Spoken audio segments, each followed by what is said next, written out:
Hey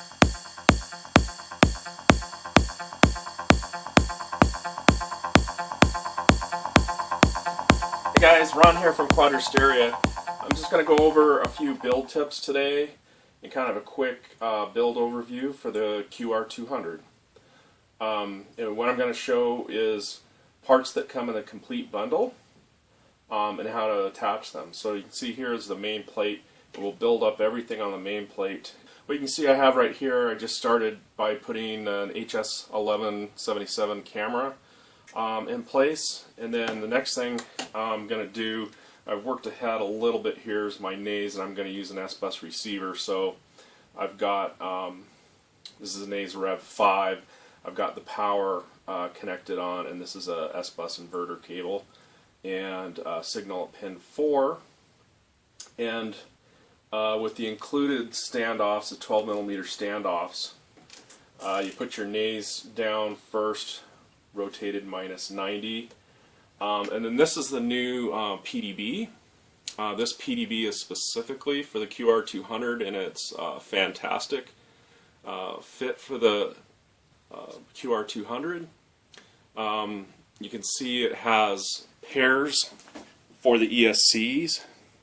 Instead of being plus on one side, minus on one side, you got pairs. So if you rotate this just like I'm showing here, and put where the battery connects forward, then the XT60 could be soldered directly on the board. And then the ESCs come in right in place at plus minus pairs for the motors, 4 ways around, so it'll go on the quad just like that. And I pre-soldered my video transmitter on just a direct, this isn't voltage regulated because the Hawkeye can handle, I think it's up to 5S, 6S, pretty high, like 25 volts. So I just went straight on to battery voltage, and there's a 5-volt back output here and a 12-volt back output here. But with the complete bundle, you only need the 5-volt back to come off and power your transmitter, your RC receiver rather, excuse me.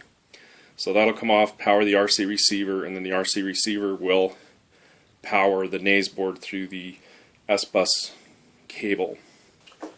Okay, so I have the 12mm nylon standoffs for the naze board screwed in, and I already have chosen to put my video transmitter antenna out the top of the HD camera mount. So I want it up this direction, and I've shortened the wires to meet my camera here, and my receiver antennas are going to come out the rear, so I have this space here. And you have to keep in mind these slots here are the sides of the side plates that come up. So I'll go ahead and put the naze board on there. And actually, if you buy the bundle, you get the PDB, plus I include these extra 8mm nylon standoffs to attach at the right height. So again, we want to rotate it this direction. It's going to go on that way. So what you do is screw these guys in for stack. These little nylon screws on top.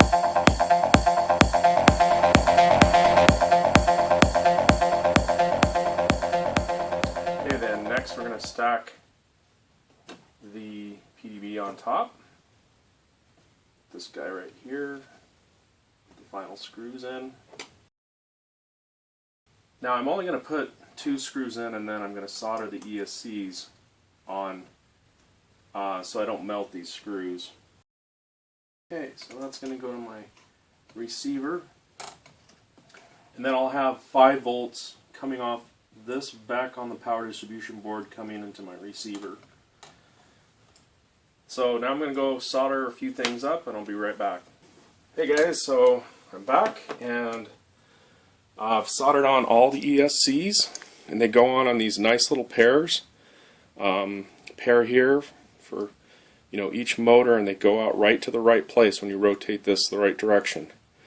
I've got 5 volts from the back going to my receiver, and raw power going to monitor in the nays, and also going to put the XT60 connector right there, and it'll come straight up through the portal on the battery tray. Here, that's the trick I want to show you. And you can see I've put my radio receiver in here, put one of the standoffs in to make sure it cleared, and that's stuck down.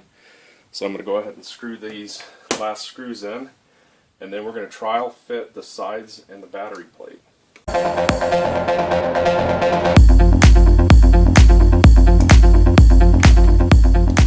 So notice here on the side plates there is a tiny little channel right here, right there on each side for the ESC wires in the front.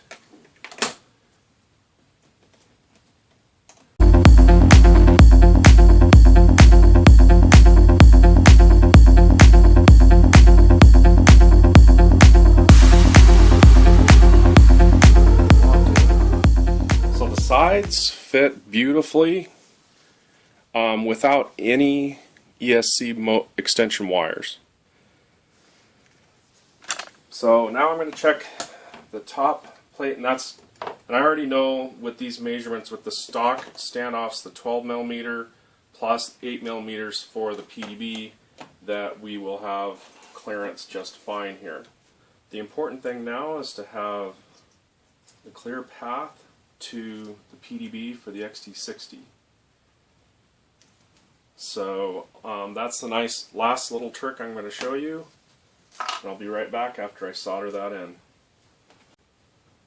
Okay guys, so it is a bit tricky to get that XT60 connector on there, but you can see what I did here is just temporarily put the battery plate on with 2 screws to get the XT60 lined up with the PDB, and then I sort of tacked in some solder. Now I'm going to take the plate off and finish putting a nice thick bead on there. That extra bead of solder in the XT60 connector, and it's ready to be covered up.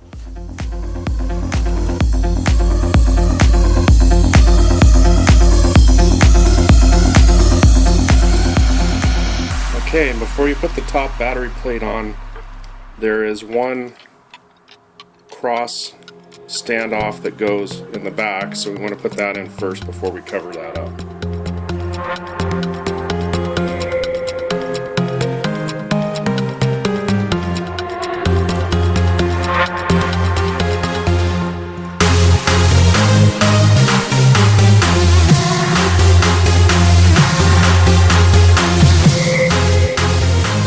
Okay, so we got the standoff started on top, the 2 on the bottom kind of keep things from coming all apart. Now I'm going to slide this over the XT60. Now here's one thing that I forgot to do is put the battery strap in.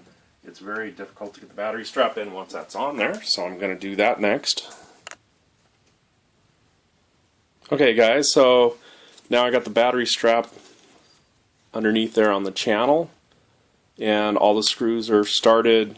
The keyways are locked in, and now I'm just going to tighten everything up. So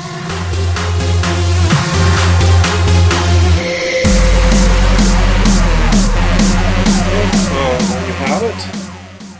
XT60 connector, fully integrated, right onto the PDB. That's about the lightest possible connection, no extra wire. So the only thing left to do as far as electronics go is putting the motors on and soldering the motor wires to the ESCs and tacking these ESCs down, or shrink wrapping them down, excuse me. And the last thing I want to show you now is on how to build the HD camera mount and using the proper screws.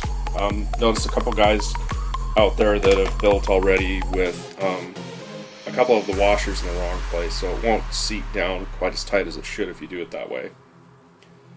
So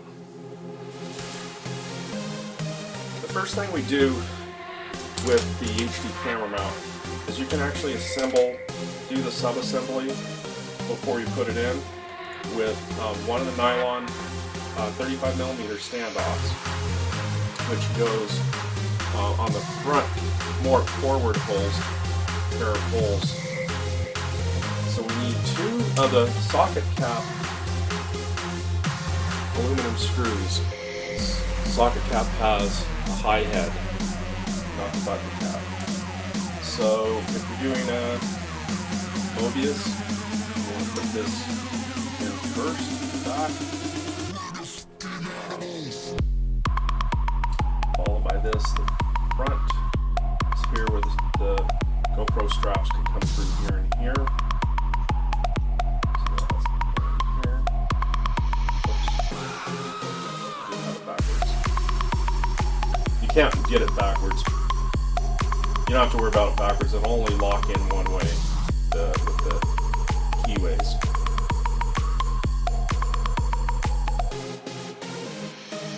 So once you have that together, then you just put your standoff there. And these socket cap screws go straight on there, no washer. And then these never loosen or come out because they're the pivot axle for the camera mount. And they fit in the larger of these 2 holes on the side of the plate. So, as so, just spread the frame out just a tiny bit. They slide down and pop in those 2 larger holes like that. See, it pivots on that axis. And then the smaller hole down at the bottom is just a standoff between the side plates that squeezes that tight to tighten it up, and then the ones in the back also have nylon washers. So you have the nylon washers here, and this socket cap is countersunk. So that's the tip, and that's pretty much it, guys, for this build video. The only thing I haven't done here is put the motors on and solder on to the ESCs, and then my video antenna I'm going to put right here. It'll be off to the side of the XT60 connector. My radio antenna is on the back, and then it'll be ready to do a test flight. Thanks for watching.